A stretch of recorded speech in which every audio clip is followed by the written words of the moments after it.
Assalamualaikum warahmatullahi wabarakatuh. Perkenalkan, nama saya Rizky Radiansyah dari kelas 11 EPL 2. Di sini saya akan menjelaskan tentang data flow diagram sebagai tugas DPPL. Data DFD di sini yaitu berupa sistem pengajuan PKL.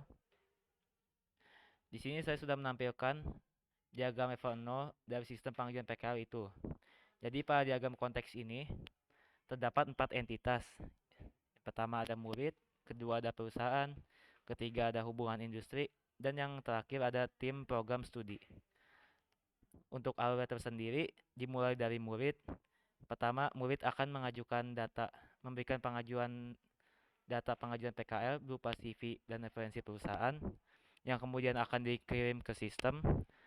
Lalu dari sistem akan diteruskan kepada tim prodi yang akan mengecek data pengajuan PKL yang diberikan oleh murid tersebut. Setelah itu, tim prodi akan mengirimkan hasil verifikasi pengajuan PKL kepada sistem dan lalu akan dikirimkan ke Hubin yang data pengajuan PKL sudah terverifikasi oleh tim prodi tersebut.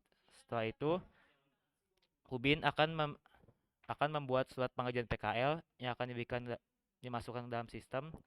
Kemudian sistem akan memberikan surat tersebut berupa CV dan surat pengajuan PKL kepada perusahaan. Lalu, perusahaan akan mengirimkan kembali surat balasan PKL kembali ke sistem. Dan terakhir, dari sistem akan mengirimkan surat balasan PKL tersebut kepada murid. Lanjut ke diagram level 1. Di sini saya buat cukup panjang karena pelokasiannya kurang tepat. Nah, untuk alur tersendiri mulai dari pertama seperti tadi, murid akan mengirimkan CV dan referensi perusahaan. Nah, berupa proses pertama yaitu pengajuan referensi perusahaan yang akan masuk ke data store data pengajuan PKL. Lanjut ke proses kedua, data pengajuan PKL tersebut akan diverifikasi pengajuan PKL. Dari proses ini, ada sebuah alur verifikasi pengajuan PKL kepada tim prodi. Setelah itu, tim prodi akan mengirimkan hasil verifikasi pengajuan PKL. Kembali ke proses 2 ini. Setelah itu, dari proses 2 ini, maka akan ada data pengajuan PKL ke Hubin, dan dari Hubin yang menerima data pengajuan PKL tersebut akan membuat surat pengajuan PKL yang masuk ke dalam proses 3, yaitu pembuatan surat pengajuan PKL. Dari proses ketiga ini, maka akan masuk berupa data surat kemasuk akan masuk ke data store data surat PKL. Dan kemudian dari proses 3 ini, surat PKL tersebut yang setelah dibuat oleh Hubin akan dikirim kembali ke tim prodi. Nah, dari tim prodi setelah itu dia akan memberikan kembali surat pengajuan PKL yang sudah diverifikasi kepada murid masuk ke proses 4 yaitu penyerahan surat ke murid. Nah, setelah dari murid itu tersendiri murid nanti akan memberikan CV dan surat pengajuan PKL tersebut kepada perusahaan. Gimana proses 5 yaitu pengajuan surat ke perusahaan.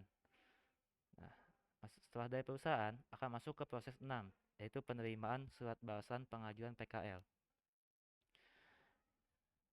Nah, perusahaan yang sudah mengirim surat balasan pengajuan PKL kepada murid, lantas murid tersebut akan memberikan kembali surat balasan PKL itu untuk dikonfirmasi kepada tim prodi.